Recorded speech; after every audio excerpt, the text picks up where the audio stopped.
दोस्तों, मैं इस वीडियो में आप लोगों को सर्किल का पूरा थ्योरी डिस्कस करूंगा। इस वीडियो में सर्किल के एक एक कंसेप्ट को मैं यहां डिस्कस करने जा रहा हूं, जो कि आप लोगों को फायदा हो रिवीजन करने के लिए। जब कभी भी आप रिवीजन करने जाते हैं तो आपको एक एक टॉपिक को देखने में बहुत टाइम लगता है, लेकिन इस वीडियो में यह हार्डली 50 से 60 मिनट का वीडियो होगा। 50 से 60 मिनट में आप आराम से हर एक टॉपिक को रिवाइज कर पाएंगे। आपको रिवीजन पॉइंट ऑफ व्यू से ये वीडियो बहुत ज़्यादा इंपॉर्टेंट है, और जिन लोगों का अभी जेईई मेंस का एग्जाम है उन लोगों के लिए ये वीडियो तो बहुत ज़्यादा इंपॉर्टेंट है, क्योंकि उन लोगों को अभी रिवीजन करना है और रिवीजन पॉइंट ऑफ व्यू से ये वीडियो बहुत इंपॉर्टेंट है।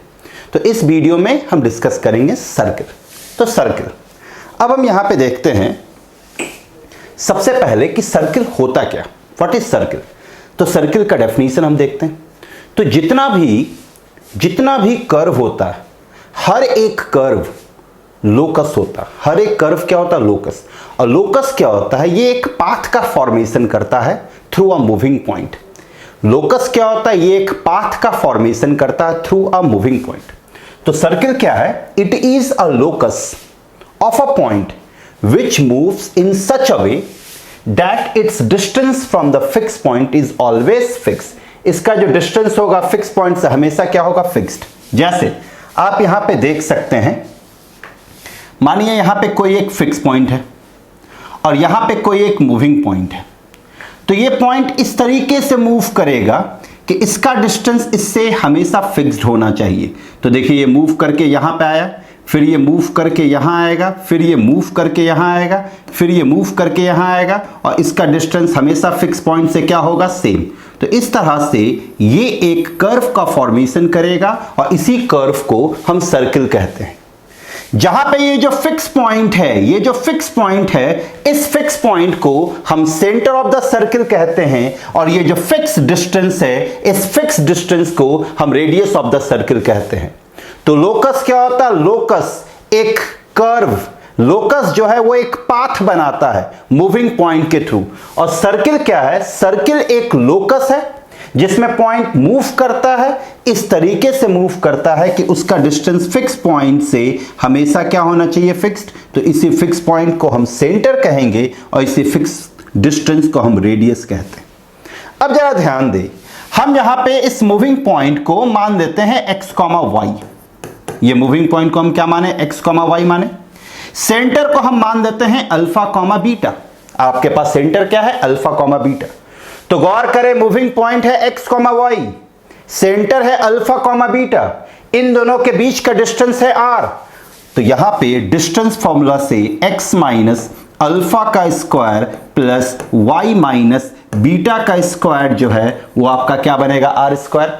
तो ये आपका सर्किल का इक्वेशन हो गया, जहां पे सेंटर आपका अल्फा, बीटा है और रेडियस आपका r है। सेंटर आपका क्या? अल्फा, बीटा, और रेडियस आपका क्या है? r।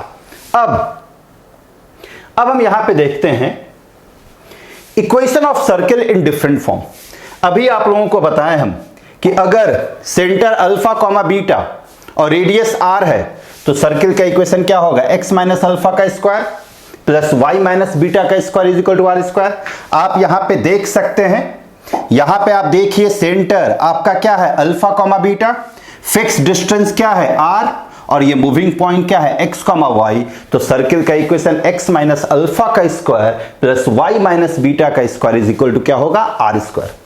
अगर ये सेंटर अल्फा, बीटा ओरिजिन हो जाए, मानिए यहां पे 0, 0 आ गया, तो अगर ये 0, 0 आ गया, तो मतलब इन प्लेस ऑफ अल्फा हम क्या रखेंगे? 0।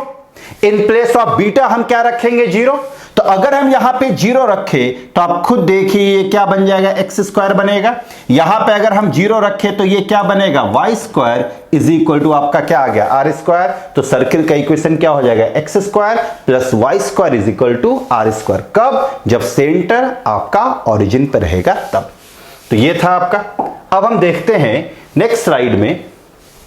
तो नेक्स्ट स्लाइड में यहां पे हम क्या देख रहे हैं? Information related to radius. देखिए, जब कभी भी सर्किल का इक्वेशन निकालना हो तो हम हमेशा दो चीजों पे फोकस करते हैं, एक सेंटर पे और एक रेडियस पे।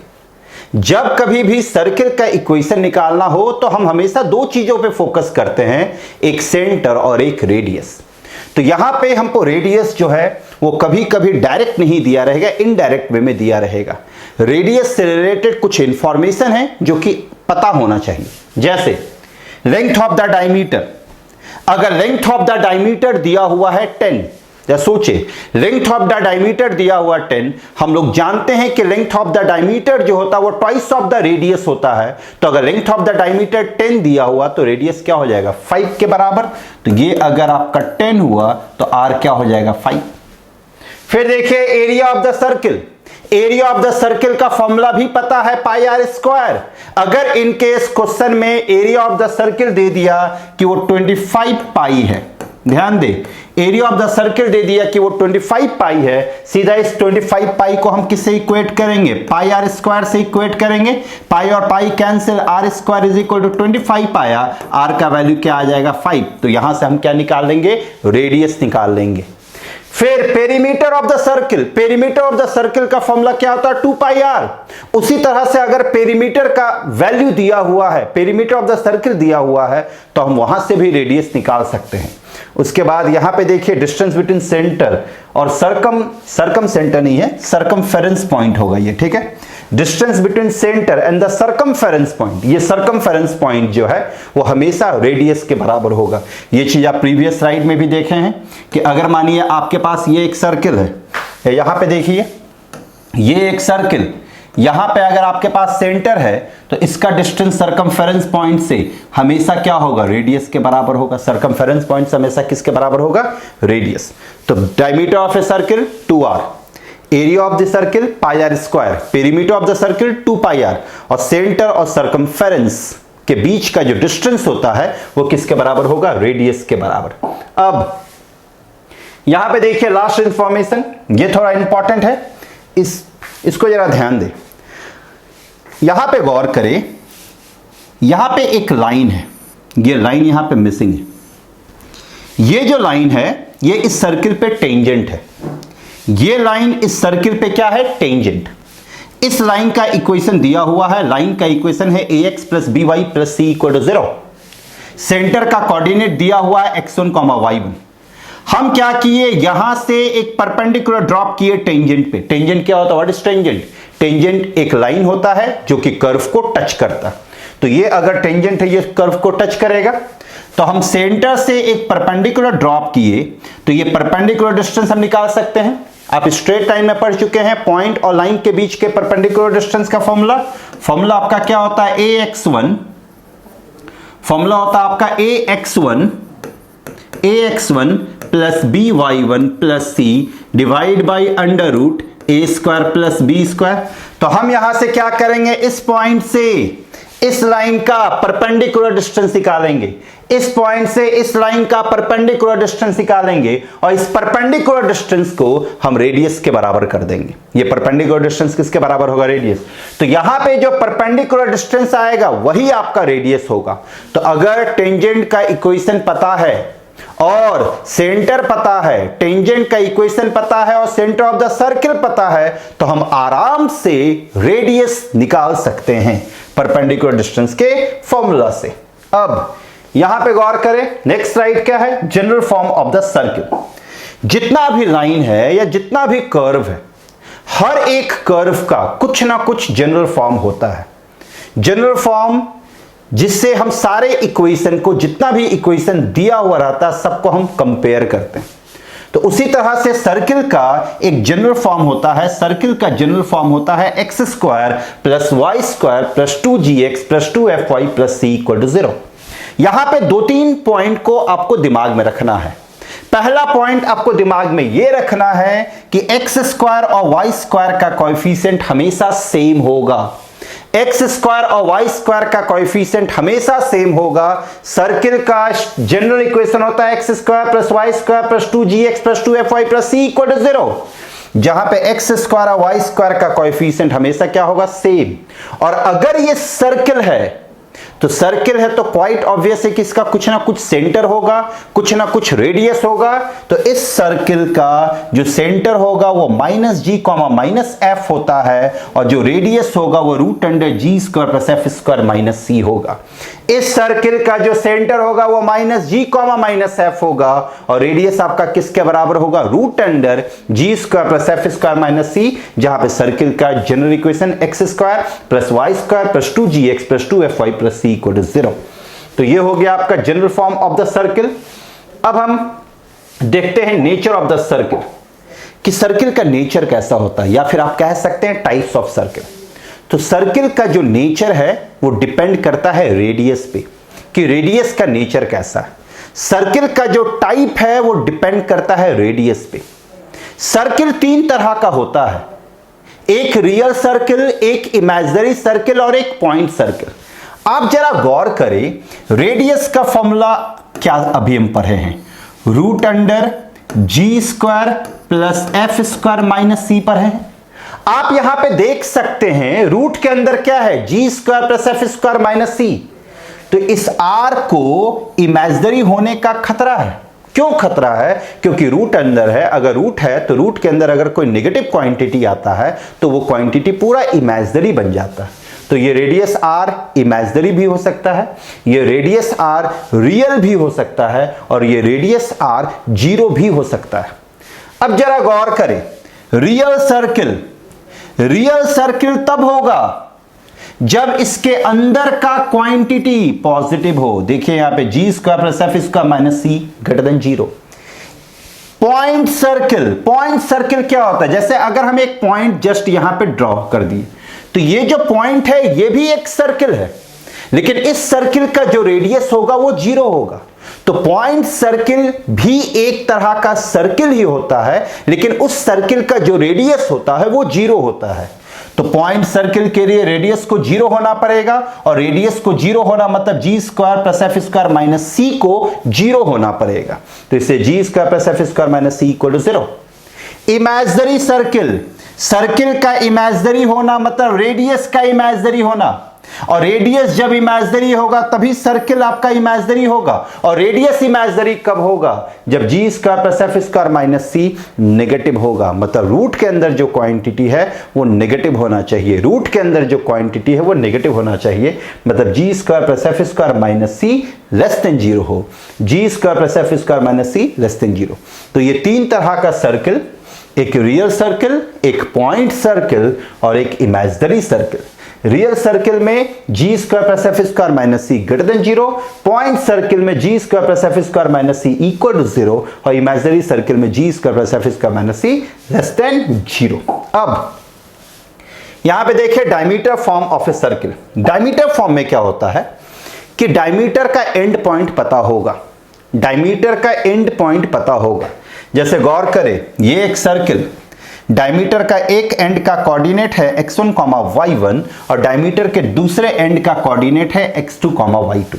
तो इस सर्किल का इक्वेशन पूछा गया है, तो इसका डायरेक्ट फॉर्मूला होता है x minus x1 into x minus x2, x minus x1 into x minus x2, फिर सेम चीज y के साथ y minus y1 into y minus y2 equal to zero. अगर इनकेस आप ये फॉर्मूला भूल जाते हैं तो भी आराम से निकलेगा। ये डायमीटर का एंड पॉइंट है, डायमीटर का जो मिड पॉइंट होता है वो क्या होता है, सेंटर। तो ये पॉइंट पता है, ये पॉइंट पता है, मिड पॉइंट के मदद से हम ये कोऑर्डिनेट आराम से निकाल सकते हैं। यही कोऑर्डिनेट आपका क्या हो गया, सेंटर। तो मान देते हैं सेंटर आ गया अल्फा और बीटा, सेंटर आ चुका है, ये पॉइंट पता है, इन दोनों के बीच का डिस्टेंस निकालेंगे, वही आपका क्या हो जाएगा, आर। तो सेंटर और सर्कमफेरेंस के बीच का डिस्टेंस आर होता है, आपको बता चुके हैं। तो सेंटर पता चल गया, रेडियस पता है, हम आराम से सर्किल का इक्वेशन निकाल सकते हैं। सर्किल का इक्वेशन x माइनस अल्फा का square plus y minus beta का स्क्वायर इज इक्वल टू क्या होता है, आर स्क्वायर। इस फॉर्मूला से हम सर्किल का इक्वेशन निकाल लेंगे। तो ये था डायमीटर फॉर्म। अब हम यहां पे देखें, मेरे पास है इंटरसेप्ट। इंटरसेप्ट क्या होता है, देखिए लाइन में हम बता चुके हैं, स्ट्रेट लाइन में, कि इंटरसेप्ट क्या होता है। सर्किल में भी कुछ ऐसा ही है इंटरसेप्ट का कंसेप्ट। जैसे ये मानिए आपके पास y एक्सिस और ये है आपके पास x एक्सिस। आपके पास एक सर्किल है, ये ध्यान दीजिए। तो ये जो सर्किल है ये x एक्सिस को दो जगहों पे कट कर रहा है, एक यहां पे कट किया और एक यहां पे कट किया। तो सर्किल x एक्सिस को दो जगहों पे कट किया, तो इन दोनों के बीच का जो डिस्टेंस होगा, इसी डिस्टेंस को हम इंटरसेप्ट ऑन x एक्सिस कहेंगे। सर्किल एक्स एक्सिस को दो जगह पे कट किया तो इन दोनों के बीच का डिस्टेंस क्या कहलाएगा? Intercept on x axis. इन दोनों के बीच का डिस्टेंस क्या कहलाएगा? Intercept on x axis. Same चीज आपका y के साथ होगा, मतलब सर्किल एक्स एक्सिस को जिन दो जगहों पे कट करेगा उन दोनों का डिस्टेंस जो होता है वही इंटरसेप्ट ऑन एक्स एक्सिस होता है। अगर हम y इंटरसेप्ट की बात करें तो y इंटरसेप्ट के साथ भी सेम होगा, लेकिन वहां पे क्या हो जाएगा, जैसे ये y और ये x, ये आपका हो गया सर्किल, ये आपका C और ये D। गौर करें, ये सर्किल y एक्सिस को दो जगहों पे कट किया, C और D पे, तो ये जो डिस्टेंस होगा, इन दोनों के बीच का जो डिस्टेंस होगा, ये आपका कहलाएगा intercept on y axis. Intercept on y, तो सर्किल x एक्सिस को दो जगहों पे कट किया, उन दोनों के बीच का distance intercept on x axis. Circle y axis को दो जगह पे कट किया, उन दोनों के बीच का distance intercept on y axis. उसी तरह से जरूरी नहीं है कि x इंटरसेप्ट और y इंटरसेप्ट ही हो खाली। मानिए आपके पास ये एक सर्किल है और यहां पे आपके पास एक लाइन, तो सर्किल इस लाइन को यहां पे भी दो जगह पे कट किया, ये A और ये B, तो इसको हम कहेंगे intercept on the line made by the circle. ये सर्किल जो है इस लाइन पे इंटरसेप्ट बना रहा, क्यों? क्योंकि सर्किल इस लाइन को दो जगहों पे कट किया और इन दोनों के बीच का डिस्टेंस AB है। तो जहां पे भी जिस भी लाइन को सर्किल दो जगहों पे कट करेगा वहां पे वो सर्किल इंटरसेप्ट बनाएगा। अगर x एक्सिस पे कट किया तो इंटरसेप्ट ऑन x कहलाएगा, y एक्सिस पे कट किया तो इंटरसेप्ट ऑन y कहलाएगा, और अगर लाइन को कट कर रहा है तो इंटरसेप्ट ऑन लाइन कहलाएगा। तो ये था आपका इंटरसेप्ट फॉर्म। अब हम यहां पे देखते हैं x पे मेरे पास है intercept on x axis, intercept on x axis. आप यहां पे देख सकते हैं आपके पास सर्किल का इक्वेशन क्या दिया हुआ है, X square plus Y square plus 2gx plus 2fy plus c equal to 0। तो सर्किल का इक्वेशन अगर ये है तो हम यहां पे देखते हैं कि सेंटर जो है वो क्या हो जाएगा, माइनस जी माइनस एफ हो जाएगा सेंटर। यस और नो? सेंटर आपका क्या हो जाएगा, minus g comma minus F, तो ये माइनस एफ हुआ। अब हमको निकालना है एक्स इंटरसेप्ट, मतलब ए बी निकालना है। हम जानते हैं क्लास 9-10 के कंसेप्ट से कि सेंटर से अगर हम कॉर्ड पे एक परपेंडिकुलर ड्रॉप करते हैं तो वो कॉर्ड को बाइसेक्ट करता है। सेंटर से अगर हम कॉर्ड पे परपेंडिकुलर ड्रॉप करते हैं तो वो कॉर्ड को क्या करता है, बाइसेक्ट करता है। तो हम यहां से एक परपेंडिकुलर ड्रॉप किए तो ये क्या करेगा, इस कॉर्ड AB को बाइसेक्ट करेगा। तो इसका नाम हम दे देते हैं C, इसका नाम दे देते हैं हम O। अब आप खुद देखिए, यहां पे AB निकालना है तो आपका जो AB होगा वो ट्वाइस ऑफ AC हो जाएगा। क्यों? क्योंकि ये बाइसेक्ट कर रहा। अच्छा, ये OC, इसका कोऑर्डिनेट माइनस जी माइनस एफ है, ये एक्चुअल में एक्स एक्सिस है, तो ये तो आपका माइनस एफ के बराबर होगा। ये OA जो है ये आपका क्या होगा, रेडियस के बराबर। रेडियस भी पता है क्योंकि सर्किल पता है। तो अब इस AC को आप क्या लिख सकते हैं, ये जो आपका AC होगा आप खुद देखिए, AC क्या होगा, ये एक राइट एंगल ट्रायंगल है, तो AC आपका क्या होगा, OA का स्क्वायर माइनस OC का स्क्वायर। तो OA आपका रेडियस है, OA आप देख सकते हैं रेडियस, और OC जो है वो माइनस एफ है, तो माइनस एफ का स्क्वायर आपका क्या बनेगा, एफ स्क्वायर। रेडियस का फॉर्मूला सभी लोगों को पता है, रेडियस क्या होता है, रूट अंडर जी square plus f square minus c होता है। हम यहां पे आर के जगह पे इसको रखेंगे तो ये क्या बनेगा, 2 रूट अंडर आर के जगह पे इस पूरे को रखें तो ये g square plus f square minus c minus f square आया। ये एफ स्क्वायर और एफ स्क्वायर कैंसिल हो गया, तो ये आपके पास 2 रूट अंडर जी स्क्वायर माइनस सी आ गया, जो कि आप देख सकते हैं। बहुत आसानी से हम निकाल सकते हैं। अगर y इंटरसेप्ट निकालना है तो भी ऐसे ही निकालेंगे, और अगर इंटरसेप्ट ऑन लाइन निकालना है तो भी सेम तरीके से ही निकाला जाता है। बस उसमें लाइन का इक्वेशन रहेगा, आपको सेंटर से लाइन का परपेंडिकुलर डिस्टेंस निकालना होगा, जो कि अभी आएगा। अब हम यहां पे देखते हैं y इंटरसेप्ट। देखिए, जैसे हम x इंटरसेप्ट के बारे में बताए हैं, ठीक वैसे ही y इंटरसेप्ट का भी कहानी है। जैसे x इंटरसेप्ट है वैसे ही y इंटरसेप्ट भी है आपका। आप देखिए सर्किल का इक्वेशन, तो यहां पे सेंटर आपका क्या हो जाएगा, माइनस जी माइनस एफ होगा। ये आपका y एक्सिस है, हम यहां से एक परपेंडिकुलर ड्रॉप करेंगे तो ये परपेंडिकुलर डिस्टेंस यहां पे माइनस जी के बराबर होगा, और ये आपका रेडियस। और ये आपका DC है तो इसको हम B माने, तो आप खुद देखिए CD जो होगा, CD आपका क्या आ जाएगा, ट्वाइस ऑफ CB। तो सेम तरीके से CB क्या होगा आपका R का स्क्वायर माइनस ये OB का स्क्वायर। सिंप्लीफाई करेंगे तो आपके पास रिजल्ट आ जाएगा twice root under F square minus C। एक चीज आप गौर करें, आपके पास जो y इंटरसेप्ट आया है वो 2 root under F square minus C आया था। प्रीवियस स्लाइड में हम देखें कि x इंटरसेप्ट मेरे पास जो आया था वो 2 रूट अंडर जी स्क्वायर माइनस C आया था। तो यहां पे देखिए f, y के साथ f है तो f आया, y के साथ f है तो f आया y इंटरसेप्ट में, और x इंटरसेप्ट में x के साथ g है तो g आया। तो x इंटरसेप्ट में g का स्क्वायर होगा, y इंटरसेप्ट में f का स्क्वायर होगा, बाकी सारा कुछ सेम रहेगा। 2 root under F square minus C y intercept और 2 रूट अंडर जी स्क्वायर माइनस C आपका क्या आ जाएगा, x इंटरसेप्ट। अब हम यहां पे देखने जा रहे हैं different form of the equation of circle, कि सर्किल का अलग अलग फॉर्म में इक्वेशन क्या होगा। सर्किल का नहीं, टेंजेंट का इक्वेशन, हाँ ठीक है, सर्किल का इक्वेशन अलग अलग फॉर्म में क्या होगा, मतलब कि अलग अलग ज्योमेट्रिकल कंडीशंस में, अलग अलग ज्योमेट्रिकल सिचुएशन में सर्किल का इक्वेशन क्या बनेगा। तो सर्किल दो चीजों पे डिपेंड करता है, एक सेंटर पे और एक रेडियस पे। सर्किल हमेशा दो चीजों पे डिपेंड करता है, सर्किल सेंटर पे और रेडियस पे। तो डिफरेंट डिफरेंट ज्योमेट्रिकल कंडीशंस पे, डिफरेंट डिफरेंट ज्योमेट्रिकल सिचुएशंस पे सेंटर और रेडियस में क्या इंपैक्ट पड़ता है, मेन हमको ये देखना।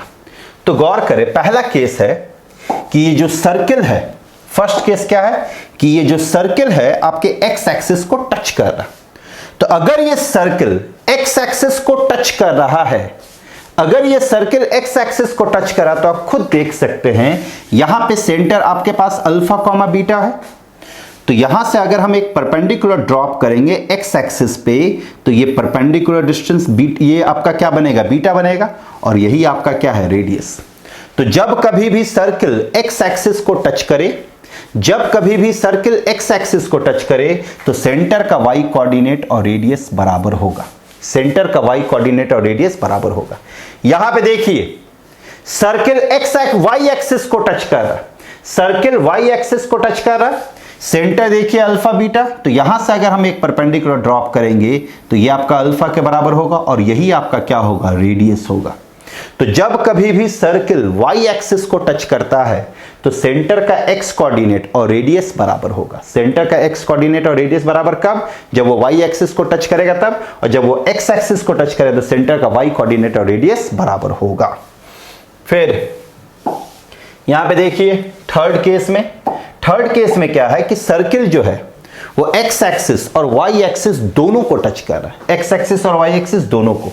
तो अगर वो एक्स एक्सिस और वाई एक्सिस दोनों को टच करेगा तो ये डिस्टेंस आपका अल्फा हो गया, ये डिस्टेंस आपका अल्फा हो गया, ये डिस्टेंस आपका बीटा, और ये भी आपका रेडियस, ये भी आपका रेडियस। तो alpha is equal to beta is equal to R हो जाएगा। तो सर्किल का इक्वेशन आप देख सकते हैं, x माइनस अल्फा का स्क्वायर, y माइनस अल्फा का स्क्वायर, यहाँ पे बीटा लिखिए या अल्फा लिखिए या आर लिखिए, बात एक ही है। तो इसको हम ऐसा भी लिख सकते हैं, x माइनस अल्फा का whole square plus y minus alpha का whole square is equal to alpha square, कोई फर्क नहीं पड़ता। फोर्थ केस है कि सर्किल x एक्सिस को ओरिजिन पे टच कर रहा, सर्किल x एक्सिस को कहां पे टच करा, ओरिजिन पे। तो अगर सर्किल x एक्सिस को ओरिजिन पे टच करेगा तो इसका सेंटर जो है वो y पे लाई करेगा। याद रखें, अगर सर्किल x एक्सिस को ओरिजिन पे टच करेगा तो सेंटर कहां लाई करेगा, y एक्सिस पे। और अगर सेंटर y एक्सिस पे लाई कर रहा, हम लोग जानते हैं कि y एक्सिस पे x का कोऑर्डिनेट क्या होता है, 0, तो इसलिए अल्फा का कोऑर्डिनेट 0 हो जाएगा। देखिए अल्फा 0 हो गया। अब ये बचा बीटा, तो यहां से अगर एक परपेंडिकुलर ड्रॉप करे तो ये आपका डिस्टेंस जो होगा वो रेडियस ही होगा, और यहां पे ये क्या होगा, बीटा। तो बीटा इज इक्वल टू क्या हो जाएगा, आर। तो यहां पे क्या हो जाएगा, अल्फा 0 और बीटा आर।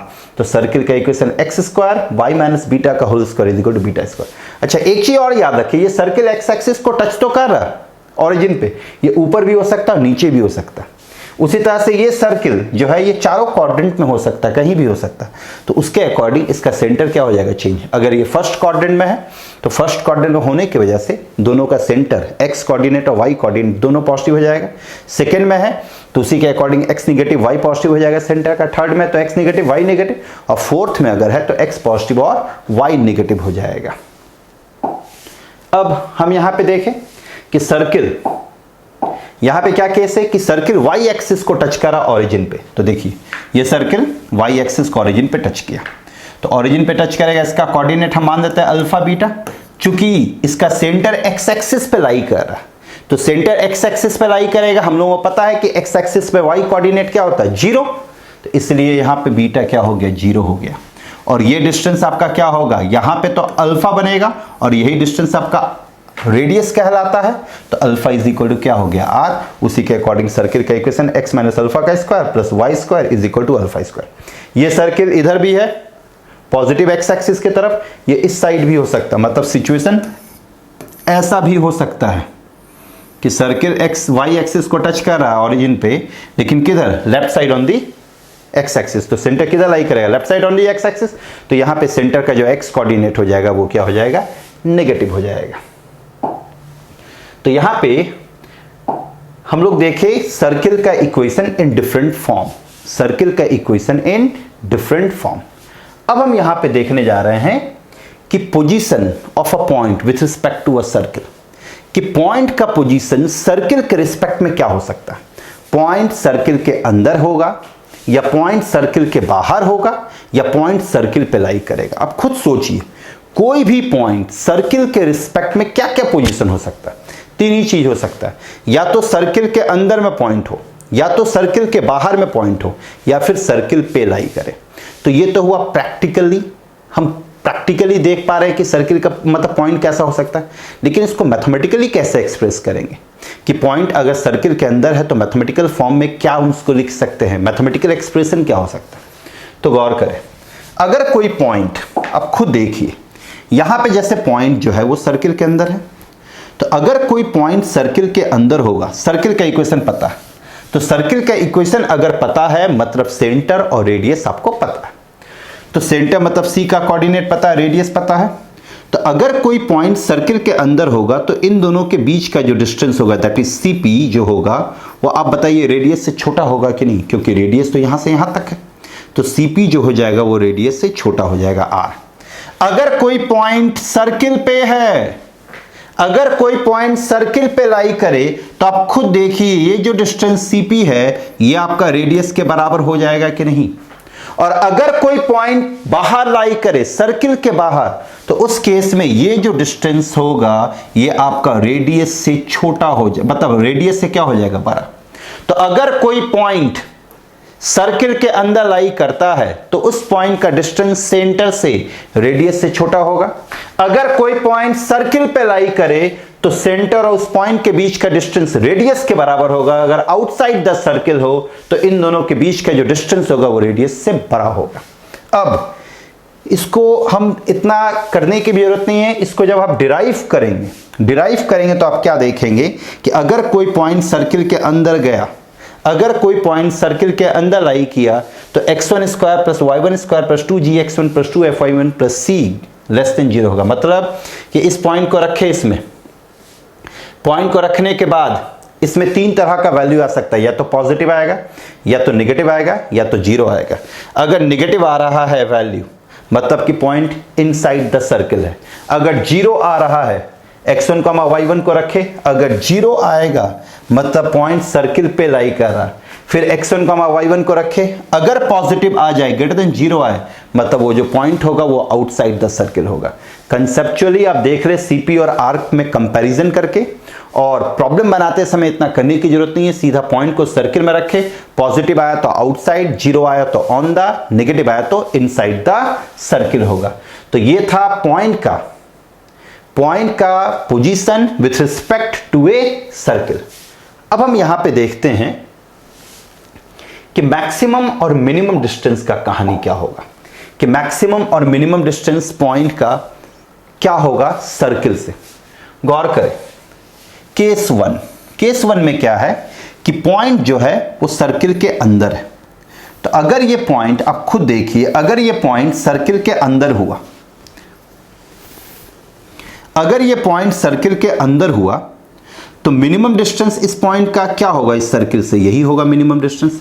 और मैक्सिमम डिस्टेंस क्या होगा, CB। मैक्सिमम डिस्टेंस का जो लाइन होगा वो हमेशा किससे पास करेगा, सेंटर से, क्योंकि सेंटर से ही आपका डायमीटर पास करता है और डायमीटर ही आपका लॉन्गेस्ट कॉर्ड होता है। तो ये CA आपका मिनिमम डिस्टेंस हो गया, सॉरी PA आपका मिनिमम डिस्टेंस हो गया और ये PB आपका मैक्सिमम डिस्टेंस हो गया। तो अगर हमको मिनिमम डिस्टेंस निकालना हो तो आप खुद देखिए, हमको यहां पे PA निकालना है।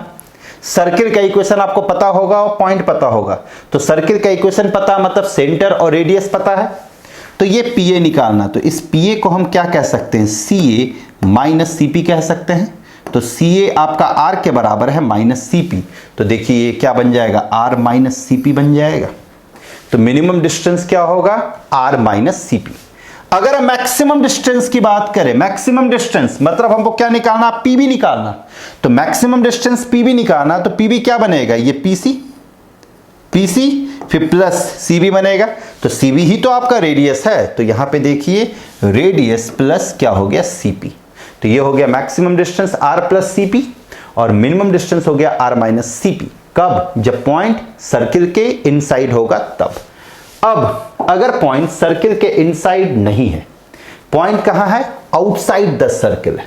अगर आपका पॉइंट सर्किल से बाहर है तो क्या स्थिति बनेगा। अब देखिए यहां पे पॉइंट आपका आउटसाइड है, तो पॉइंट अगर आपका आउटसाइड द सर्किल है, पॉइंट अगर आपका आउटसाइड द सर्किल है तो यहां पे मिनिमम डिस्टेंस क्या बनेगा, ये PA बनेगा और मैक्सिमम डिस्टेंस क्या बनेगा, PB। तो PA निकालने के लिए सबसे पहले हम क्या करते हैं, CP निकालेंगे, क्योंकि सेंटर तो पता रहेगा, सर्किल पता है, तो CP माइनस R करेंगे तो PA निकल जाएगा। तो गौर कीजिए क्या आ गया, CP माइनस R। जैसे ही हम CP माइनस R किए, CP माइनस R किए, मेरे पास क्या आ गया, PA आ गया। अगर हमको मैक्सिमम डिस्टेंस निकालना हो PB, तो PB अगर निकालना है तो आप खुद देखिए, हम पहले क्या निकालेंगे, PC निकालेंगे। तो ये PC निकला प्लस रेडियस, तो PC प्लस रेडियस, P आपको पता रहेगा और सेंटर, सर्किल पता है तो रेडियस और सेंटर दोनों ही आपको पता रहेगा। तो ये था मैक्सिमम और मिनिमम डिस्टेंस कब, जब पॉइंट सर्किल के बाहर है। अगर पॉइंट सर्किल पे है, अगर पॉइंट सर्किल पे लाई करेगा, थर्ड केस है, यहां गलती से लिखा होगा, ये थर्ड केस है। अगर पॉइंट सर्किल पे लाई करेगा तो सोचे खुद, ये पॉइंट देखिए P सर्किल पे ही है, तो जब सर्किल पे ही है तो मिनिमम डिस्टेंस तो 0 होगा। जब सर्किल पे ही लाई करा तो मिनिमम डिस्टेंस क्या होगा, 0। और मैक्सिमम डिस्टेंस ये आपका A से होगा, तो ये देखिए ये डायमीटर का काम कर रहा है, मतलब ये PA जो होगा ये डायमीटर का काम करेगा और लेंथ ऑफ द डायमीटर क्या होता है, ट्वाइस द रेडियस। सर्किल पता है, सेंटर पता होगा, रेडियस पता होगा, तो लेंथ ऑफ द डायमीटर भी आपको पता चल जाएगा। तो लेंथ ऑफ द डायमीटर ही यहाँ पे क्या होगा, मैक्सिमम डिस्टेंस। तो यहाँ पे हम क्या देखें, मिनिमम डिस्टेंस देखें, मैक्सिमम डिस्टेंस देखें, किसका, पॉइंट का सर्किल के रिस्पेक्ट में, जब पॉइंट का अलग अलग पोजीशन हो सर्किल के कंपैरिजन में। है यहाँ पे length of intercept cut off from a line by a circle. अभी हम आपको बताए थे थोड़ी देर पहले एक्स इंटरसेप्ट और वाई इंटरसेप्ट के बारे में। वहां पे हम बताए थे कि length of the intercept on line भी निकल सकता है। गौर करें यहां पे क्या है, आपके पास लाइन का इक्वेशन दिया हुआ, ये देखिए ये आपका लाइन का इक्वेशन है। लाइन का equation y equal to mx plus c और सर्किल गिवन रहेगा हमेशा। सर्किल गिवन है मतलब सेंटर और रेडियस पता है। ये जो लाइन है इस सर्किल को P और Q पे कट कर रहा, तो P और Q पे कट करा तो यही आपका क्या हो जाएगा, लेंथ ऑफ इंटरसेप्ट हो जाएगा PQ। तो हमको यहां पे PQ निकालना, सिंपल ज्योमेट्री से PQ निकल जाएगा। गौर करें सर्किल का इक्वेशन पता तो सेंटर पता रहेगा मेरे को, माइनस जी माइनस एफ, या यहां पे हम general equation of the circle ले लेते हैं, मतलब standard equation of the circle. Circle हम ले लेते हैं x square plus Y square is equal to a square. तो अगर x square plus Y square is equal to a square है, मतलब कि इसका सेंटर आपका क्या है 0,0 है और रेडियस आपका किसके बराबर है, ए के बराबर। हमको निकालना है PQ। आप खुद देखिए इसका नाम हम दे दिए M, तो PQ जो होगा, PQ आपका क्या हो जाएगा, ट्वाइस ऑफ PM के बराबर होगा। हमको किसी भी तरह से PM को निकाल लेना। तो यहां पे c पता है आपको, c का कोऑर्डिनेट 0 0, लाइन का equation y equal to mx plus c, हम cm निकाल सकते हैं। cm क्या होगा, परपेंडिकुलर डिस्टेंस का फॉर्मूला जो कि हम स्ट्रेट लाइन में पढ़े हैं, ax1 plus by1 plus c divide by root under a square plus b square. तो यहां पे हम इसको mx minus y plus C equal to 0 कह सकते हैं। यहां पे x के जगह पे 0, यहां पे y के जगह पे 0, तो मेरे पास जो परपेंडिकुलर डिस्टेंस आएगा c divide by root under 1 plus m square आएगा। तो यहां पे cm क्या आ गया मेरे पास, c divide by root under 1 plus m square, तो ये cm आ गया, ये a मालूम है। पाइथागोरस थ्योरम से हम क्या निकाल लेंगे, pm में जाके जब रखेंगे तो pq मेरे पास ये आ जाएगा। बहुत आसान है, कहीं कुछ नहीं है। पाइथागोरस थ्योरम, सर्किल का इक्वेशन पता है, मतलब कि आपको सेंटर और रेडियस पता रहेगा। सर्किल का इक्वेशन पता है, मतलब आपको सेंटर और रेडियस पता है। हम आराम से ये रेडियस पता चल गया, परपेंडिकुलर डिस्टेंस निकाले, पाइथागोरस थ्योरम से इसको निकाल लिए, फिर कंप्लीट डिस्टेंस निकल गया। तो ये था आपका लेंथ ऑफ इंटरसेप्ट। अब हम जा रहे हैं relative position of A line and a circle. Circle और लाइन के बीच रिलेटिव पोजीशन क्या हो सकता है, पहले खुद सोचे आप, सर्किल और लाइन के बीच रिलेटिव पोजीशन क्या क्या हो सकता है। तो दो लाइन और सर्किल एक दूसरे को से सेपरेटेड हो सकता है। देखिए यहां पे लाइन और सर्किल एक दूसरे से सेपरेटेड है। एक तो ये लाइन और सर्किल एक दूसरे को टच कर सकता है, ये भी तो रिलेटिव पोजीशन हुआ। और दूसरा, लाइन और सर्किल एक दूसरे को कट कर सकता है। यहां पे देखिए लाइन और सर्किल जो है वो सेपरेटेड है एक दूसरे से, यहां पे लाइन और सर्किल जो है वो टच कर रहा है, और यहां पे लाइन और सर्किल एक दूसरे से कोई इंटरसेक्ट कर रहा है। तो अब सवाल ये उठता है कि अगर वो सेपरेटेड है, टच करेगा या इंटरसेक्ट करेगा, तो उस केस में मैथमेटिकल एक्सप्रेशन क्या बनेगा, मैथमेटिकल सिचुएशन क्या बनेगा। तो गौर करें, अगर ये लाइन सर्किल से सेपरेटेड है तो ये जो परपेंडिकुलर डिस्टेंस होगा, आप खुद देखिए, परपेंडिकुलर डिस्टेंस जो होगा, ये परपेंडिकुलर डिस्टेंस रेडियस से बड़ा होगा कि नहीं। ऑब्वियस सी बात है, बड़ा होगा, क्योंकि रेडियस तो यहां से यहां तक ही है। अगर ये लाइन और सर्किल एक दूसरे को टच करेगा तो यहां पे परपेंडिकुलर डिस्टेंस आपका किसके बराबर होगा, रेडियस के बराबर होगा। देख सकते हैं perpendicular distance is equal to radius. अगर यहां पे इस केस में जो कट कर रहा है एक दूसरे को, इस केस में परपेंडिकुलर डिस्टेंस आपका क्या हो जाएगा, रेडियस से छोटा। परपेंडिकुलर डिस्टेंस क्या होगा, रेडियस से छोटा। तो ये था आपका रिलेटिव पोजीशन का कंडीशन, किसके रिस्पेक्ट में, रिलेटिव पोजीशन ऑफ लाइन और सर्किल का कहानी। अब क्या है कि circle, condition of tangent. Tangent क्या होता है, टेंजेंट हम उस तरह के लाइन को कहते हैं जो कर्व को टच करे, सिंपल। टेंजेंट हम उस तरह के लाइन को कहते हैं जो सर्किल को टच करे या कर्व को टच करे।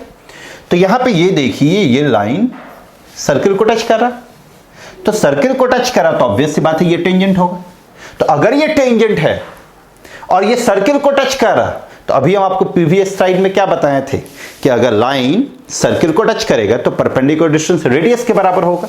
तो यहां पे गौर करें, परपेंडिकुलर डिस्टेंस हम क्या ले लेंगे, रेडियस के बराबर। सर्किल का इक्वेशन पता है, मतलब कि सेंटर पता है, लाइन का इक्वेशन पता है y equal to mx plus c, तो हम आराम से परपेंडिकुलर डिस्टेंस निकाल सकते हैं। परपेंडिकुलर डिस्टेंस क्या आएगा, इसको हम क्या लिख सकते हैं, mx minus y plus C equal to 0। तो p अगर हमको निकालना हो तो x के यहाँ पे 0, y के यहाँ पे 0, ये c divide by root under 1 plus m square आ गया। तो यहाँ पे हम रख दिए c divide by root under 1 plus m square is equal to आपका क्या आ गया, रेडियस, या a है यहाँ पे तो हम a रख देते हैं। अब तो ये देखिए, यही आ गया आपका कंडीशन, ये आपका a है, ये आपका क्या आ गया, कंडीशन। मॉड हम क्यों लिए, क्योंकि a आपका रेडियस है और रेडियस हमेशा क्या होता है, पॉजिटिव। तो जब कभी भी कोई भी लाइन सर्किल को टच करेगा, याद रखे, कोई भी लाइन सर्किल को टच करेगा तो परपेंडिकुलर डिस्टेंस सेंटर से उस लाइन का जो डिस्टेंस होगा वो हमेशा रेडियस के बराबर होगा। इसका बहुत यूज आएगा, सो इस चीज को आप दिमाग में रखें। अब पैरामेट्रिक पॉइंट। पैरामेट्रिक पॉइंट होता क्या, जितना भी कर्व है हर एक कर्व पे बहुत सारा पॉइंट होता है, इनफाइनाइट नंबर ऑफ पॉइंट्स। जितना भी कर्व है हर एक curve infinite number of points का कॉम्बिनेशन होता है। तो हम सारे पॉइंट को तो एक बार में रिप्रेजेंट कर नहीं सकते, तो सारे पॉइंट को रिप्रेजेंट करने के लिए हम एक जनरल फॉर्म ढूंढते हैं। तो उसी general form of the point को हम पैरामेट्रिक पॉइंट कहते हैं। याद रखें, general form of the point को हम क्या कहते हैं? Parametric point. हर एक कर्व का अपना अपना एक पैरामेट्रिक पॉइंट होता है। तो अगर आपके पास सर्किल है x square plus Y square is equal to a square, तो इसका पैरामेट्रिक फॉर्म होगा x is equal to a cos theta and y is equal to a sine theta. अगर सेंटर 0 0 है तो a cos theta a sine theta, जहां पे a जो है वो आपका रेडियस है। और अगर आपके पास सर्किल है x माइनस अल्फा का square plus y minus beta का square is equal to a square, तो इसका पैरामेट्रिक फॉर्म होगा alpha plus a cos theta beta plus a sine theta. इसको हम इसके अकॉर्डिंग ही निकाल सकते हैं। हम यहां पे क्या कर सकते हैं, x माइनस अल्फा को कैपिटल X मान दिए और y माइनस बीटा को अगर हम कैपिटल Y माने, तो आप खुद देखिए ये जो सर्किल है ये इस फॉर्म में चेंज हो जाएगा। यहां पे आप देख सकते हैं x square plus Y square is equal to a square के फॉर्म में चेंज हुआ। तो ये x square plus Y square is equal to x a square के फॉर्म में चेंज हो गया। तो यहां पे x आपका क्या हो जाएगा, ए कॉस थीटा, इसके अकॉर्डिंग देखिए x यहां पे ए कॉस थीटा, और कैपिटल Y आपका क्या हो जाएगा, ए साइन थीटा। लेकिन मेरा जो इक्वेशन था ओरिजिनली वो स्मॉल x और स्मॉल y में था, तो हमको इसको स्मॉल x और स्मॉल y में क्या करना पड़ेगा, चेंज करना पड़ेगा। तो इसको स्मॉल x और स्मॉल y में अगर हम चेंज करें तो यहां पे x minus alpha capital X के यहां पे रखेंगे, x minus alpha is equal to a cos theta, और कैपिटल Y के जगह पे रखेंगे y minus beta is equal to a sine theta, रख दिए। अब बताइए x minus alpha a cos theta, alpha को उस साइड भेज दे तो x alpha plus a cos theta हुआ। y minus beta is equal to a sine theta, beta को अगर हम उस तरफ भेज दे तो y इज इक्वल टू क्या हो जाएगा, beta plus a sine theta. तो ये हो गया आपका parametric form of this to circle. उसी तरह से सेंटर पता है तो भी पैरामेट्रिक फॉर्म, और रेडियस पता होना चाहिए। ये था आपका पैरामेट्रिक फॉर्म। अब हम यहां पे देखते हैं different form of the tangent of equation of tangent. ध्यान दें, इक्वेशन ऑफ टेंजेंट का different form, equation of tangent का डिफरेंट फॉर्म। टेंजेंट क्या है, एक लाइन है। तो लाइन अगर है तो हमको किसी भी लाइन का इक्वेशन निकालने के लिए दो ही चीजों का जरूरत पड़ता है, दो कंडीशन का।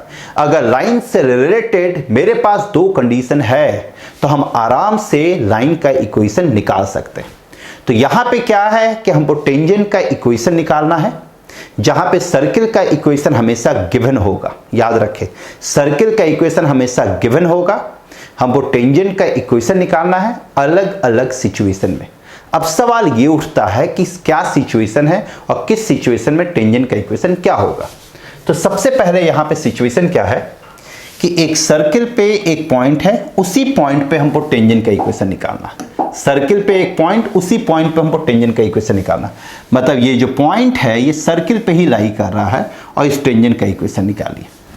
अगर कंसेप्चुअली जाए तो बहुत आसानी से हम निकाल सकते हैं। सेंटर देखिए 0 0, यहां से इसका स्लोप निकाल लेंगे। ये पॉइंट पता है, ये पॉइंट पता, स्लोप निकल गया। ये दोनों परपेंडिकुलर है तो इसका भी स्लोप निकल जाएगा, स्लोप निकल गया, पॉइंट पता, इक्वेशन निकल जाएगा। लेकिन अगर कोई पॉइंट सर्किल पे ही लाई कर रहा और उसी पे टेंजेंट है और उसी टेंजेंट का इक्वेशन चाहिए, तो इसका बहुत आसान सा ट्रिक है। क्या कि अगर कहीं भी आपको एक्स स्क्वायर दिख रहा है कर्व में तो उसको रिप्लेस कर दे एक्स x1 से। y स्क्वायर अगर दिख रहा है तो उसको y1 से रिप्लेस करे। x अगर है आपके पास तो x प्लस x1/2 से रिप्लेस करे। y अगर आपके पास है तो y प्लस y1/2 से, और अगर x इंटू y है तो x y1 plus y x1/2 से। लेकिन इस चीज का जरूरत आपको सर्किल में नहीं पड़ेगा, ये चीज का जरूरत आपको कॉनिक सेक्शन में पड़ेगा। तो एक्स स्क्वायर को हम रिप्लेस करते हैं एक्स x1 से, y स्क्वायर को y1 से, x को x प्लस x1/2 से, और y को y प्लस y1/2 से, तो हमको टेंजेंट का इक्वेशन आ जाएगा। अब आप यहां पे देखिए x स्क्वायर है तो यहां पे x स्क्वायर किससे रिप्लेस हो गया, x x1 से। फिर आप गौर करें y स्क्वायर है तो यहां पे y स्क्वायर किससे रिप्लेस हो गया, y1 से, और जो था a स्क्वायर वो a स्क्वायर आ गया। तो जब कभी भी आपको टेंजेंट का इक्वेशन निकालना हो at a point on the circle, मतलब उस पॉइंट पे जो सर्किल पे ही है, तो उसका सिंपल सा ट्रिक ये है जो कि आपको दिमाग में रखना है। और ये जितना भी 2 डिग्री कर्व है, जितना भी 2 डिग्री कर्व है, हर एक कर्व के लिए ये एप्लीकेबल होगा। तो ये था टेंजेंट का इक्वेशन, एक फॉर्म। दूसरा फॉर्म यहां पे देखिए, यहां पे हमको टेंजेंट का इक्वेशन निकालना पैरामेट्रिक फॉर्म पे, टेंजेंट का इक्वेशन पैरामेट्रिक फॉर्म पे। अभी क्या था कि यहां पे मेरे पास पॉइंट था x1, y1। अब यहां पे x1, y1 के जगह पे पैरामेट्रिक फॉर्म आ गया, सर्किल ये है इसलिए पैरामेट्रिक फॉर्म ये आया। तो बताइए यहां पे x1 का काम a cos थीटा करेगा कि नहीं, और y1 का काम कौन करेगा, a sin थीटा। हम x स्क्वायर को तो रिप्लेस करेंगे ही करेंगे, किससे, x1 से।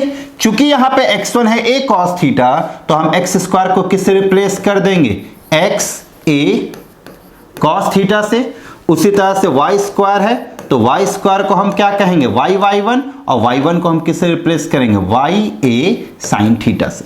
तो यहां पे देखिए x स्क्वायर है, x स्क्वायर के जगह पे हम रखेंगे x a cos theta, y square के जगह पे रखेंगे y a sin theta, a square cancel हो जाएगा, मतलब a और a कैंसिल। तो मेरे पास क्या आ जाएगा, x cos थीटा प्लस y sin थीटा इज इक्वल टू a आ जाएगा। तो ये था आपका equation of tangent at the parametric point. ये सेम था जैसे प्रीवियस स्लाइड में हम देखे थे पॉइंट पे, बस वहां पे x1, y1 था, यहां पे x1, y1 के जगह पे क्या है, a cos थीटा और a sin थीटा।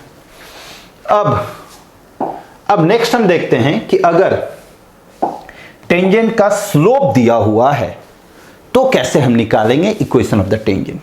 टेंजेंट का स्लोप, यहां पे क्या है कि टेंजेंट का स्लोप पता होगा, इसका स्लोप पता है, सर्किल का इक्वेशन पता है। तो आपसे पूछा गया कि इस लाइन का इक्वेशन क्या होगा। हम मान लेते हैं कि लाइन का इक्वेशन है y equal to mx plus c। चूंकि स्लोप पता है तो ये m तो पता है, तो अननोन कौन हुआ, खाली c हुआ। हमको किसी भी तरीके से c निकालना। अब आप सोचिए ये लाइन है तो टेंजेंट, तो अगर ये लाइन टेंजेंट है तो ये कंडीशन ऑफ टेंजेंट को मानेगा। कंडीशन ऑफ टेंजेंट हम क्या बताए थे कि पॉइंट से, सेंटर से उस लाइन का परपेंडिकुलर डिस्टेंस रेडियस के बराबर होगा। यहां पे सेंटर आपका क्या है 0,0, तो इसका परपेंडिकुलर डिस्टेंस इससे r के बराबर होगा। तो हम परपेंडिकुलर डिस्टेंस निकालते हैं, यहां पे r नहीं है, यहां पे क्या है a है, तो ये किसके बराबर होगा, a के बराबर। तो ये आपका a के बराबर होगा, परपेंडिकुलर डिस्टेंस निकालते हैं। लाइन को हम क्या देख सकते हैं, mx minus y plus c equal to 0। तो परपेंडिकुलर डिस्टेंस निकालेंगे, x के यहाँ पे 0, y के यहाँ पे 0, तो ये c divide by root under 1 plus m square is equal to a बनेगा। यहाँ पे मॉड होता है तो मॉड ऑफ c आपका क्या बनेगा, a root under 1 plus m square बनेगा। मॉड को अगर हम हटा दें तो c is equal to plus minus a root under 1 plus m square बन गया। तो c का वैल्यू क्या आ गया, plus minus root under 1 plus m square. यहां पे हम c की जगह पे रखेंगे तो मेरे पास आ गया y equal to m x plus minus a root under 1 plus m square. ये हो गया टेंजेंट का इक्वेशन। कब, जब स्लोप ऑफ द टेंजेंट आपको मालूम रहेगा। तो अब हम देखते हैं क्या कि टेंजेंट का इक्वेशन, जहां पे टेंजेंट जो है किसी आउटसाइड पॉइंट से आ रहा है, ये x1, y1 से आ रहा है, ये x1, y1 जो है सर्किल पे नहीं है, तो हमको इस टेंजेंट का इक्वेशन चाहिए। तो गौर करें, पॉइंट तो पता है इस टेंजेंट का, तो हमको किसी भी तरीके से क्या निकालना, स्लोप। अगर हम इस टेंजेंट का स्लोप निकाल ले तो काम बन सकता है, क्योंकि पॉइंट पता है। तो मान लेते हैं m इसका स्लोप है, x1, y1 इसका एक पॉइंट है, तो x1, y1 पॉइंट है और m स्लोप है, तो लाइन का इक्वेशन ये होता है कि नहीं, y minus y1 is equal to m into x minus x1। अब ये मेरे पास लाइन का इक्वेशन हो गया। यहां पे x1, y1 सब नोन है, खाली अननोन कौन है, m। ये आपका है तो टेंजेंट, तो अगर ये टेंजेंट है तो ये फिर से टेंजेंट के कंडीशन को मानेगा। तो टेंजेंट का कंडीशन क्या होगा, यहां से परपेंडिकुलर डिस्टेंस जो होगा वो रेडियस के बराबर होगा। तो जब यहां से हम परपेंडिकुलर डिस्टेंस निकालेंगे इस लाइन का, तो मेरे पास परपेंडिकुलर डिस्टेंस आ जाएगा mx1 minus y1 divide by root under 1 plus m square, और ये खुद किसके बराबर होगा, रेडियस a के बराबर। तो a आ गया mx1 minus y1 divide by root under 1 plus m square, ये आपका a आ गया। लेकिन हमको क्या निकालना है, m। अब आप खुद देखिए, a तो पता है, x1 y1 भी पता है, केवल इसमें अननोन कौन है, m अननोन है। तो यहां से हम इसको सिंप्लीफाई करके m निकालेंगे। देखिए सिंप्लीफाई किया तो m आया। यहां पे आप देख सकते हैं m के रूप में क्या है, एक क्वाड्रेटिक, तो m के रूप में क्वाड्रेटिक है, मतलब कि यहां पे m का 2 वैल्यू आएगा, मतलब कि यहां पे 2 टेंजेंट होगा। क्वाइट ऑब्वियस है, अगर यहाँ पे एक पॉइंट है तो इस पॉइंट से ये भी टेंजेंट हो सकता है, और इस पॉइंट से देखिए ये भी टेंजेंट हो सकता है। तो कोई अगर आउटसाइड पॉइंट है सर्किल के बाहर एक पॉइंट है, तो उस पॉइंट से मिनिमम मतलब उस पॉइंट से 2 टेंजेंट पॉसिबल है। उस पॉइंट से कितना tangent possible? 2 tangent. 2 tangent possible होने की वजह से यहां पे m का 2 वैल्यू आया।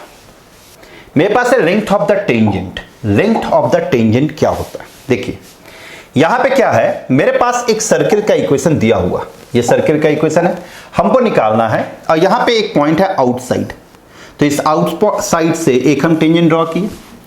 ये टेंजेंट लाइन जो है सर्किल पे टी पे टच किया और इस पॉइंट का नाम पी है, तो हमको निकालना है यहां से पीटी। पीटी ही आपका लेंथ ऑफ द टेंजेंट होगा। पीटी आपका क्या होगा? Length of the tangent. तो लेंथ ऑफ द टेंजेंट निकालने का तरीका क्या होता है, ये पॉइंट को आप सीधा जाके सर्किल में रख दें। तो जब सर्किल में रखेंगे तो क्या आएगा? x1 square y1 square 2gx1 2f1 plus सी, और उसका रूट ले लें, वही हो जाता है लेंथ ऑफ द टेंजेंट। चूंकि ये पॉइंट आउटसाइड द सर्किल है, हम आपको बताए थे अभी शुरुआती लेक्चर में कि अगर कोई पॉइंट आउटसाइड द सर्किल है तो उसको जब आप सर्किल में पुट करते हैं तो उस केस में सर्किल में पुट करने के बाद जो वैल्यू आता है वो पॉजिटिव आता है। आपको हम बता चुके हैं रिलेटिव पॉइंट एंड सर्किल के बीच का जो रिलेशन था उसमें हम बताए थे। तो ये पॉइंट को हम जब सर्किल में पुट करेंगे तो x1 square y1 square 2gx1 2f1 plus c root under जो होगा वो आपका लेंथ ऑफ द टेंजेंट होगा। अगर इसको ज्योमेट्रिकली अगर आप जाना चाहें तो हमको निकालना है पीटी। ये पॉइंट पता है मेरे को क्योंकि सर्किल का इक्वेशन पता है, रेडियस भी पता है, आर पता है, ये पॉइंट पता है, ये पॉइंट पता है, ये डिस्टेंस हम निकाल सकते हैं। तो ये डिस्टेंस मेरा निकल गया, ये डिस्टेंस पता है, पाइथागोरस थ्योरम से ये निकालेंगे। जब पाइथागोरस थ्योरम से ये निकालेंगे तो मेरे पास ये आ जाएगा। अब कुछ स्टैंडर्ड सिंबल होता है, जैसे गौर करें यहां पे हम क्या यूज किए हैं? S1। तो S1 जो होता है वो क्या होता है, जब हम किसी पॉइंट को सर्किल में रखते हैं, उसके बाद जो वैल्यू आता है उस वैल्यू को हम S1 S2 से रिप्रेजेंट करते हैं। अगर एक पॉइंट है, एक पॉइंट को रखे तो S1, दूसरा पॉइंट को रखे तो S2।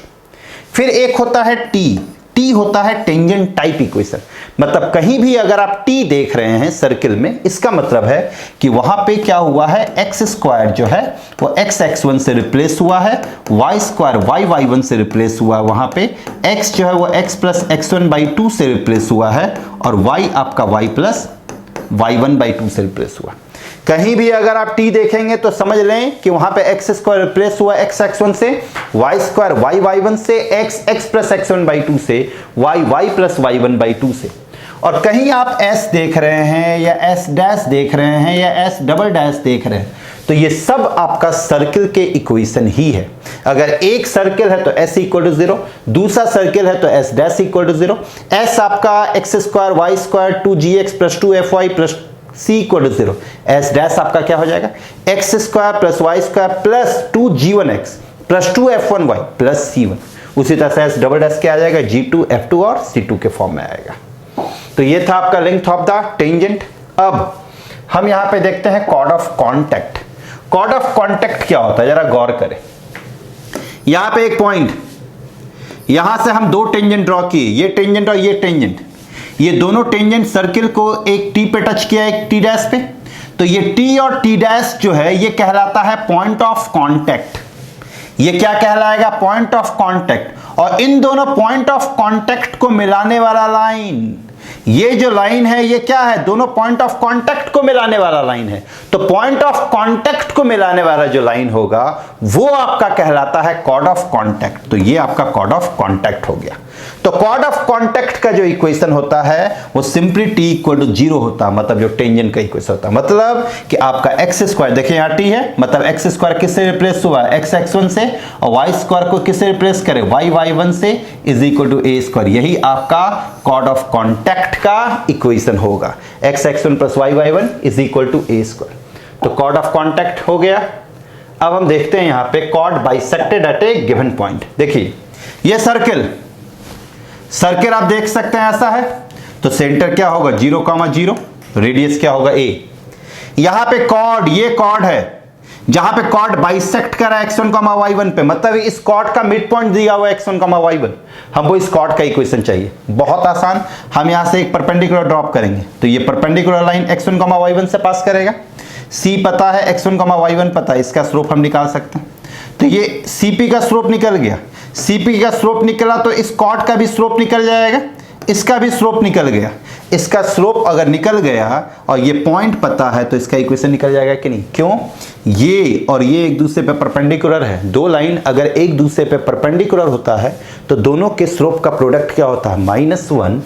उसके बाद इसका स्लोप निकल जाएगा, ये पॉइंट पता है, फॉर्मूला हम जानते हैं y - y1 = m × x - x1।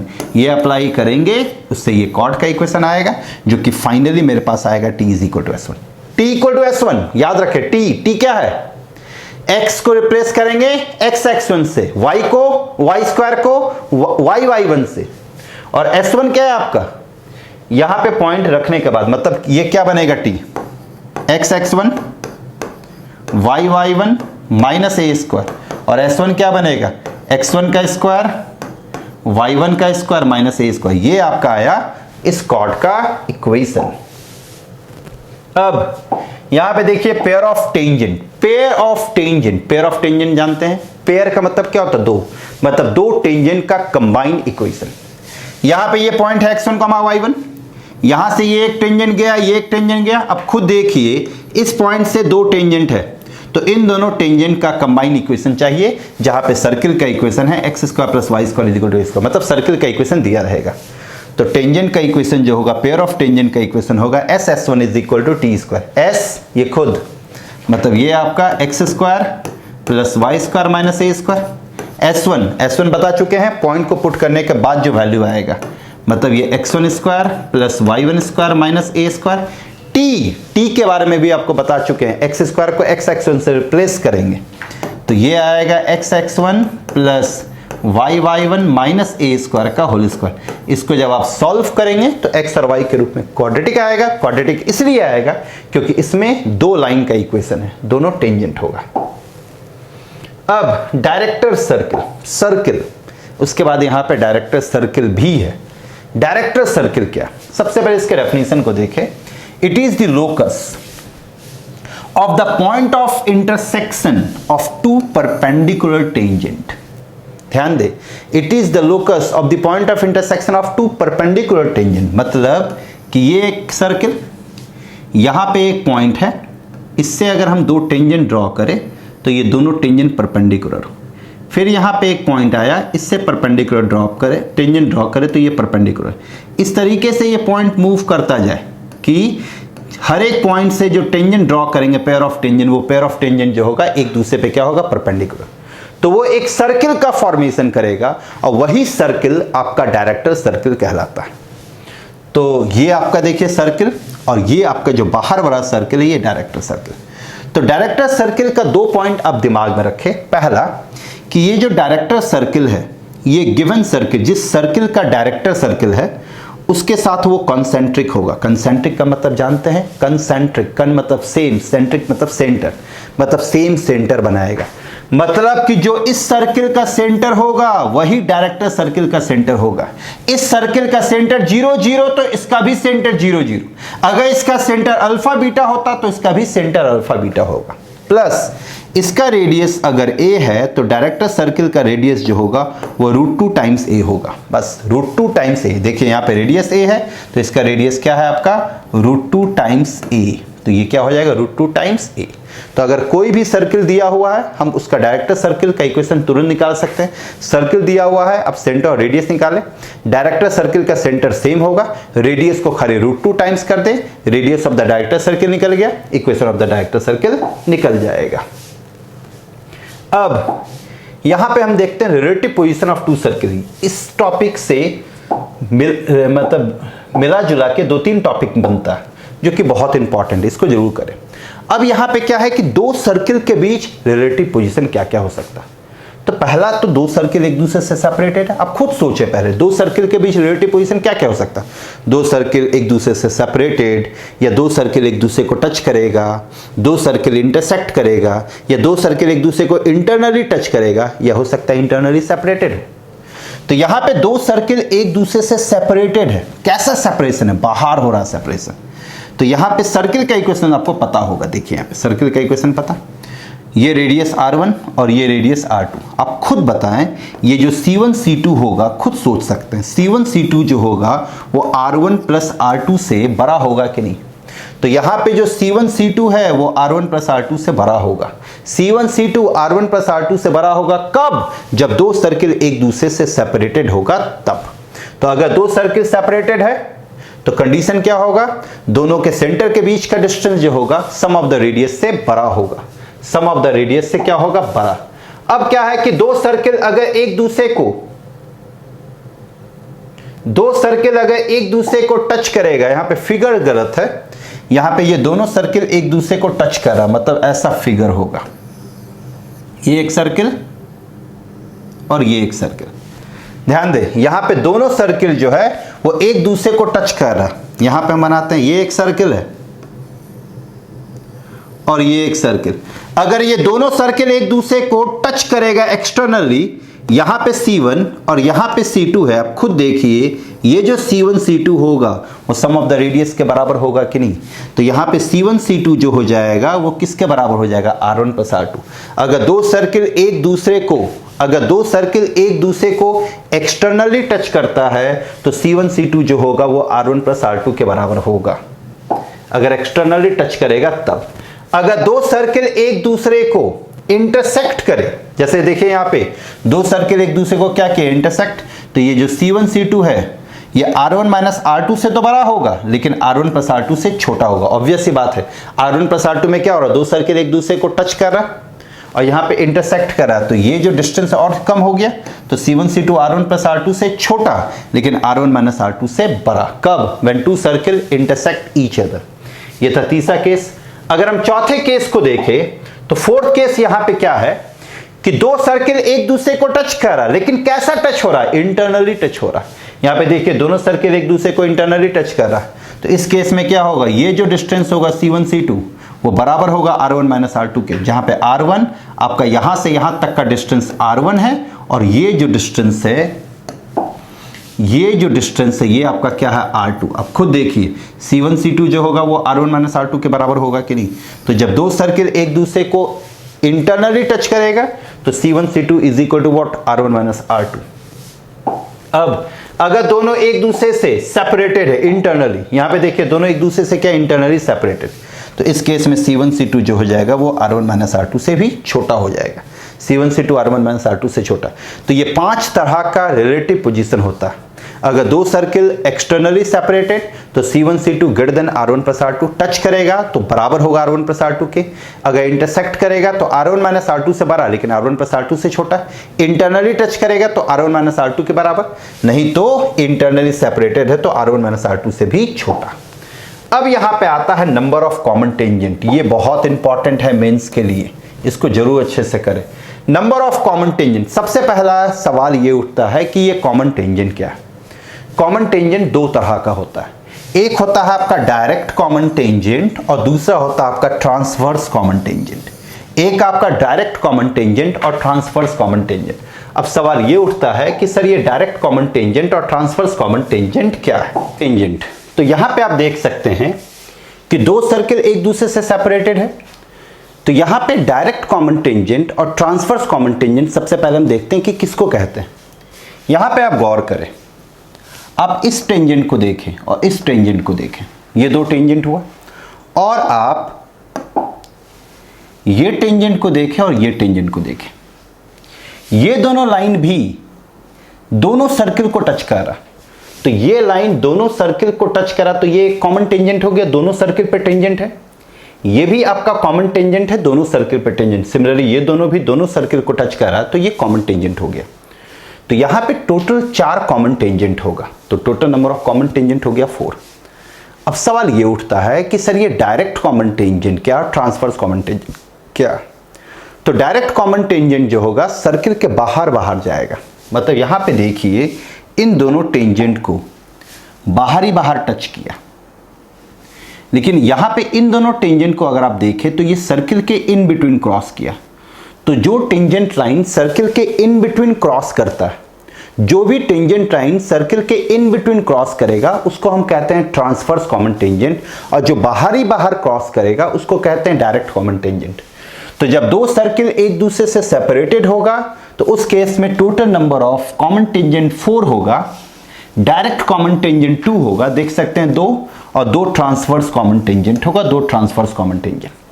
यहां पे देखिए दो सर्किल एक दूसरे को टच कर रहा है, कैसा टच कर रहा है? एक्सटर्नली।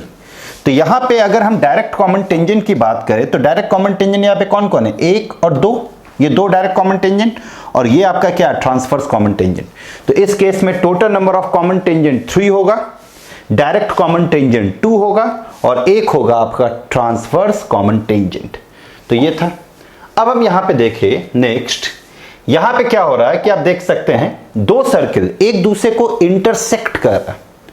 तो दो सर्किल एक दूसरे को इंटरसेक्ट करेगा तो यहां पे देखिए ये 2 टेंजेंट खाली है और ये दोनों सर्किल को बाहर ही बाहर टच कर रहा, तो ये दोनों टेंजेंट कैसा होगा? डायरेक्ट कॉमन टेंजेंट होगा। तो यहां पे टोटल 2 ही टेंजेंट मिलेगा और दोनों डायरेक्ट कॉमन टेंजेंट मिलेगा, ट्रांसवर्स कॉमन टेंजेंट यहां पे 0 होगा। तो total number of common tangent 2, direct common tangent 2, transverse common tangent 0। अब यहां पे क्या है कि दो सर्किल एक दूसरे को टच कर रहा है लेकिन इंटरनली टच कर रहा है। तो दो सर्किल एक दूसरे को इंटरनली टच करेगा तो यहां पे भी एक ही टेंजेंट मिला, और ये टेंजेंट आपका डायरेक्ट कॉमन टेंजेंट होगा क्योंकि ये सर्किल के इन बिटवीन पास नहीं कर रहा। सर्किल के इन बिटवीन कोई भी पास करे तो ही आपके दो सर्किल के बीच से अगर कोई टेंजेंट पास करा तो ही वो ट्रांसवर्स होगा, अदरवाइज सब डायरेक्ट होगा।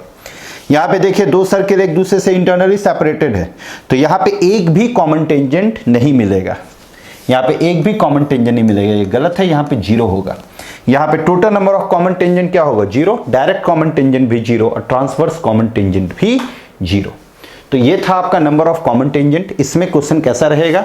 दो सर्किल दे देगा और कहेगा कि कितना कॉमन टेंजेंट हो सकता है, कितना डायरेक्ट कॉमन टेंजेंट हो सकता है, कितना ट्रांसवर्स कॉमन टेंजेंट हो सकता है। तो इस टाइप के प्रॉब्लम को जरूर आप अच्छे से देख लें। अब हम यहां पे देखते हैं कॉमन कॉर्ड ऑफ 2 सर्किल, दो सर्किल के बीच कॉमन कॉर्ड। गौर करें, मेरे पास ये एक सर्किल, ये एक सर्किल, ये लाइन आप देख रहे हैं, ये जो लाइन है ये दोनों सर्किल पे कॉर्ड का काम कर रहा है। ये लाइन दोनों सर्किल पे क्या कर रहा है? कॉर्ड का काम कर रहा है। तो ये क्या हो गया? आपका कॉमन कॉर्ड हो गया।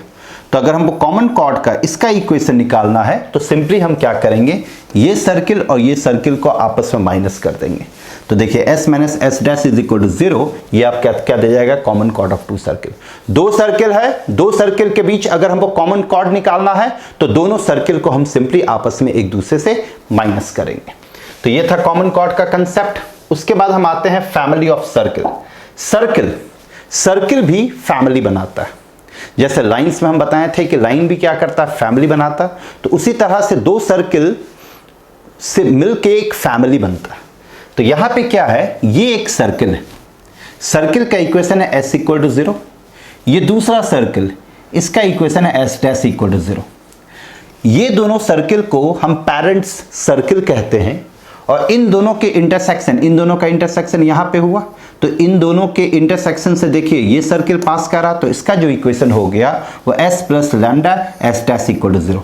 मतलब कि इस सर्किल और इस सर्किल के इंटरसेक्शन से जितना भी सर्किल पास करेगा, इन दोनों सर्किल के इंटरसेक्शन से जितना भी सर्किल पास करेगा, सबका equation s plus lambda s dash equal to 0 होगा। जहां पे लैम्डा एक आर्बिट्ररी कांस्टेंट है, वो सर्किल टू सर्किल वेरी करेगा। मतलब कि जैसे जैसे ये सर्किल चेंज होता जाएगा, लैम्डा का वैल्यू आपका चेंज होता जाएगा। लैम्डा का वैल्यू निकालने के लिए कुछ ना कुछ कंडीशन दिया रहेगा, उस कंडीशन को आप यूज करके लैम्डा का वैल्यू निकालेंगे। अब यहां पे क्या है? यहां पे आपके पास सर्किल तो है, यहां पे आपके पास सर्किल है और एक लाइन है, ये लाइन। तो सर्किल और लाइन, तो इस सर्किल और लाइन के इंटरसेक्शन से ये सर्किल पास कर रहा, तो इसका जो इक्वेशन होगा वो होगा s plus lambda l equal to 0, जहां पे s सर्किल का इक्वेशन है और l आपका लाइन का इक्वेशन है।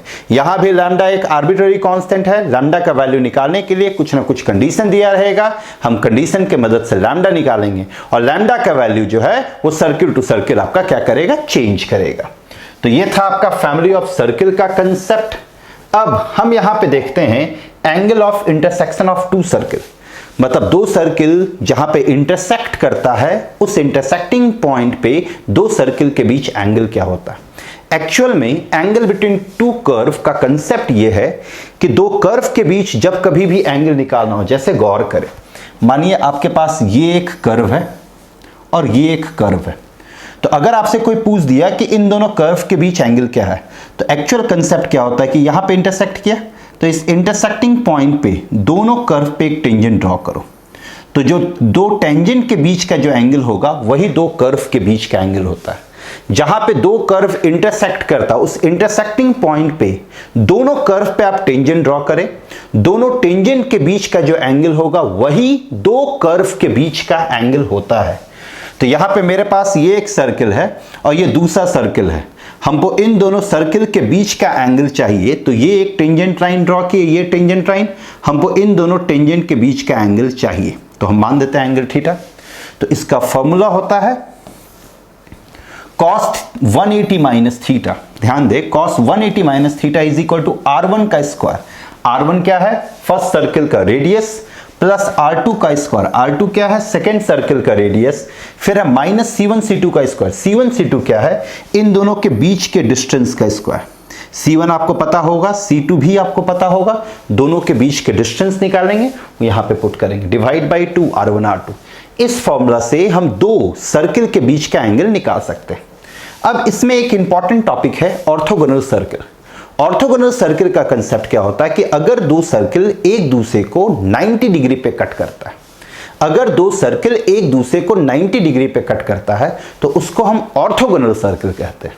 तो ऑर्थोगोनल सर्किल के केस में 90 डिग्री पे कट करेगा, तो आप खुद देखिए ये थीटा 90 होगा, तो अगर आप यहाँ पे 90 रखेंगे तो cos 180 माइनस 90, और cos 180 माइनस 90 क्या होता है? cos 90 और cos 90 0। उसके बाद जब आप R1 की जगह पे वैल्यू रखेंगे, R2 की जगह पे वैल्यू रखेंगे, C1 C2 को ब्रेक करेंगे, तो आपके पास कंडीशन आ जाएगा 2G1 G2 plus 2F F1 is equal to C plus C1। याद रखें, 2G1 plus 2F F1 is equal to C plus C1। ये होता आपका कंडीशन फॉर ऑर्थोगोनल सर्किल। ये इंपॉर्टेंट है, इसको आप हमेशा दिमाग में रखें। अब रेडिकल एक्सिस क्या होता है? रेडिकल एक्सिस, ध्यान दें, रेडिकल एक्सिस का कंसेप्ट क्या है कि एक पॉइंट, मतलब एक मूविंग पॉइंट है, वो पॉइंट इस तरीके से मूव करेगा कि उस पॉइंट का लेंथ ऑफ द टेंजेंट इस सर्किल से और उस पॉइंट का लेंथ ऑफ द टेंजेंट इस सर्किल से हमेशा बराबर होगा। आप डेफिनेशन देख सकते हैं, the radical axis of two circle is the locus of a point, is the locus of a point which moves, किस तरह से मूव करेगा? Such that the length of the tangent drawn from it to the two circles are equal. मतलब एक point इस तरीके से move करेगा कि उस पॉइंट से लेंथ ऑफ द टेंजेंट दोनों सर्किल पे हमेशा सेम होगा। लेंथ ऑफ द टेंजेंट दोनों सर्किल पे हमेशा क्या होगा? सेम। तो ये हो गया आपका रेडिकल एक्सिस। ये लाइन जो आपका बनेगा क्या बनेगा? Radical axis. यहां पे जितना भी पॉइंट होगा इस लाइन पे, सारा पॉइंट से लेंथ ऑफ द टेंजेंट दोनों सर्किल पे हमेशा क्या होगा? सेम। तो इसका जो इक्वेशन होगा, सिंपली हम दोनों सर्किल को माइनस करेंगे, जो आएगा वही इसका इक्वेशन होगा। तो रेडिकल एक्सिस का इक्वेशन क्या हो जाएगा? s minus s dash equal to 0। दोनों सर्किल को माइनस कीजिए, रेडिकल एक्सिस का इक्वेशन निकल जाएगा। तो ये था आपका रेडिकल एक्सिस का। अब रेडिकल एक्सिस का कुछ प्रॉपर्टीज होता है जो कि हम लोगों को दिमाग में रखना चाहिए। रेडिकल एक्सिस का प्रॉपर्टी क्या होता है? अब जरा गौर करें, कॉमन कॉर्ड आप देखे हैं, रेडिकल एक्सिस देखें और एक कॉमन टेंजेंट देखें। यहां पे आप देख सकते हैं दो सर्किल एक दूसरे से सेपरेटेड है। ध्यान दें, दो सर्किल एक दूसरे से सेपरेटेड, दो सर्किल यहां पे टच कर रहा, दो सर्किल एक दूसरे को कट कर रहा। तो ये इन दोनों सर्किल का ये कॉमन लाइन, ये इन दोनों सर्किल का कॉमन लाइन, ये भी इन दोनों सर्किल का कॉमन लाइन। तो जब दो सर्किल एक दूसरे से सेपरेटेड होगा तो उसका जो कॉमन लाइन होगा वो रेडिकल एक्सिस कहलाता है। ये रेडिकल एक्सिस। जब दो सर्किल एक दूसरे को टच करेगा उसका जो कॉमन लाइन होगा वो कहलाता है कॉमन टेंजेंट। जब दो सर्किल एक दूसरे को कट करेगा उसका जो कॉमन लाइन है वो कहलाता है कॉमन कॉर्ड। तो ये हो गया रेडिकल एक्सिस, ये हो गया कॉमन टेंजेंट, ये हो गया कॉमन कॉर्ड। अब कुछ प्रॉपर्टीज इसमें और देख सकते हैं कि अगर जो रेडिकल एक्सिस है, सेंटर ये देख रहे हैं, ये C1 C2 को अगर हम मिला दिए सेंटर। तो यहाँ पे देखिए क्या है, radical axis is perpendicular to the straight line which joints the centre of the circle. मतलब कि ये C1 C2 इन दोनों को मिलाने वाला लाइन जो होगा उस पे ये रेडिकल एक्सिस परपेंडिकुलर होगा। उन दोनों को मिलाने वाला लाइन पर रेडिकल एक्सिस क्या होगा, परपेंडिकुलर। तीसरा प्रॉपर्टी क्या है कि रेडिकल एक्सिस जो है वो कॉमन टेंजेंट को बाइसेक्ट करता है। मतलब कि ये कॉमन टेंजेंट है मानिए, तो गौर करें ये पॉइंट और ये पॉइंट का ये मिड पॉइंट होगा। रेडिकल एक्सिस जो होता है वो कॉमन कॉर्ड मतलब कॉमन टेंजेंट को क्या करेगा, बाइसेक्ट। और इसमें एक और बहुत इंपॉर्टेंट चीज आता है, जरा ध्यान दे, इसमें आता है एक रेडिकल सेंटर। रेडिकल सेंटर क्या होता है जरा इसको समझना। अगर आपके पास माने 3 सर्किल है, ये एक सर्किल, ये एक सर्किल और ये एक सर्किल, ये 3 सर्किल, इन दोनों का रेडिकल एक्सिस ये होगा, इन दोनों का रेडिकल एक्सिस ये होगा, इन दोनों का रेडिकल एक्सिस ये होगा। तो तीनों रेडिकल एक्सिस कंकरेंट होता है और ये जो कंकरेंट पॉइंट है, this concurrent point is said to be the radical centre. ये कंकरेंट पॉइंट जो है, इसी कंकरेंट पॉइंट को हम रेडिकल सेंटर कहते हैं। अगर इसका इक्वेशन है s इक्वल टू 0, इसका equation s dash equal to 0 और इसका equation s double dash equal to 0, तो इसका इक्वेशन तो हम आसानी से निकाल सकते हैं s minus s dash equal to 0 लिख के। इसका इक्वेशन भी निकाल सकते हैं s minus s double dash equal to 0 करके। इसका भी इक्वेशन निकाला जा सकता है s dash minus s double dash equal to 0।